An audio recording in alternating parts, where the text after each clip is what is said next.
Yes, സ്ക്വാഡ്രാറ്റിനെ east Bengal sac ചെയ്യുന്നു. നമ്മൾ ഇന്നലെയാണ് ഒരു വീഡിയോ ചെയ്തത് ഈസ്റ്റ് ബംഗാളിൻ്റെ നിലവിലത്തെ സാഹചര്യത്തെയൊക്കെ പറ്റി. അപ്പം ഒരു സാക്കിനുള്ള സാധ്യത ഉണ്ട് എന്നുള്ളതൊക്കെ പറഞ്ഞതാണ്. എന്താണെങ്കിലും ISL തുടങ്ങി 2 ആഴ്ച ആകുമ്പോഴത്തേക്കും ആദ്യത്തെ സാക്ക് സംഭവിക്കുന്നു. അത് എന്താ പ്രെഡിക്റ്റബിൾ ആയിരുന്നു എന്നുള്ളതാണ്. നമ്മൾ ഈസ്റ്റ് ബംഗാളിനെ പറ്റി സംസാരിച്ച സമയത്ത് പറഞ്ഞൊരു കാര്യമാണ്. അവർക്ക് നല്ല സ്ക്വാഡുണ്ട്, പക്ഷേ കോച്ചിങ് പ്രശ്നങ്ങൾ ഇതൊക്കെ കാരണം അവർക്ക് ഒരു പ്രശ്നങ്ങൾ നേരിട്ടേക്കാമെന്നുള്ളത്. ആദ്യത്തെ 3 മത്സരത്തിൽ ISL തോറ്റു. തുടർച്ചയായിട്ടുള്ള 5 തോൽവികൾ ഡുറൻ കപ്പിലും അതുപോലെ AFC ടൂർണമെൻറ്റ്സിലൊക്കെ അടക്കം തോറ്റ് നിൽക്കുന്ന ഒരു സാഹചര്യത്തിലാണ് ഇങ്ങനത്തെ ഒരു സാക്ക് സംഭവിക്കുന്നത്. സോ ഇൻ്ററിം കോച്ച് എന്ന നിലയിൽ ബിനോ ജോർജ് എന്ന് പറയുന്ന മലയാളി കോച്ചായിരിക്കും ഉണ്ടാകുക.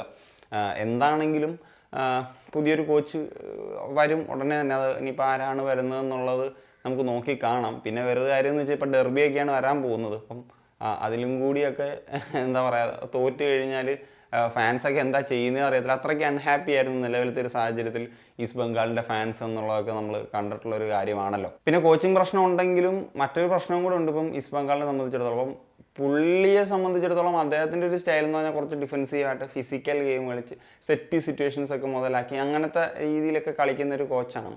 സോ അദ്ദേഹം BFCയിലെ ഒരു സീസണിൽ അത് വർക്കൗട്ടാക്കി ISL ട്രോഫി വിൻ ചെയ്തിട്ടുണ്ട്, പ്ലേ ഓഫ് ഒക്കെ ജയിച്ച്. അതുപോലെ തന്നെ കഴിഞ്ഞ സീസണിൽ ഈസ്റ്റ് ബംഗാളിനോടൊപ്പം സൂപ്പർ കപ്പും വിൻ ചെയ്തിട്ടുണ്ട്. അത് നോക്കൗട്ട് ഫേസിലേക്കൊക്കെ വരുമ്പോഴത്തേക്കും കുറച്ചൊക്കെ വർക്കൗട്ട് ചെയ്യാനുള്ള സാധ്യതയുണ്ട്. പക്ഷേ ഒരു തുടർച്ചയായിട്ടുള്ള ലീഗിലേക്ക് വരുമ്പോഴത്തേക്കും ഈ പറയുന്ന പോലെ അങ്ങനത്തെ ഒരു ബ്യൂട്ടിഫുൾ ഫുട്ബോളല്ല. ഇങ്ങനെ പല കാര്യങ്ങളൊക്കെ ഉണ്ട്. വേറൊരു കാര്യം എന്ന് വെച്ച് കഴിഞ്ഞാൽ ഈ കോച്ചിന് പറ്റിയിട്ടുള്ള പ്ലേയേഴ്സ് ആണോ ഉള്ളത് എന്നുള്ളത് ഒരു വളരെ ഇമ്പോർട്ടൻ്റ് ആയിട്ടുള്ള കാര്യമാണ്. നമുക്കറിയാം സൈനിങ്സ് ഒക്കെ നടത്തിയിട്ടുള്ളത് ഇവരുടെ മാനേജ്മെൻറ്റ് സൈഡിൽ നിന്നാണ്. അവർ മോഹൻ ബഗാനുമായിട്ട് കോമ്പീറ്റ് ചെയ്യുക എന്നുള്ള രീതിയിൽ ബെസ്റ്റ് അറ്റാക്കറേയും ബെസ്റ്റ് മിഡ്ഫീൽഡറേയും ബെസ്റ്റ് ഡിഫൻഡേഴ്സിനെയൊക്കെ കൊണ്ടുവന്നു. പക്ഷേ ഇതൊക്കെ ഇപ്പം നല്ല ക്വാളിറ്റിനെ യൂട്ടിലൈസ് ചെയ്യാൻ പറ്റുന്ന ഒരാളാണോ എന്നുള്ളതും നോക്കേണ്ടിയിരുന്നു.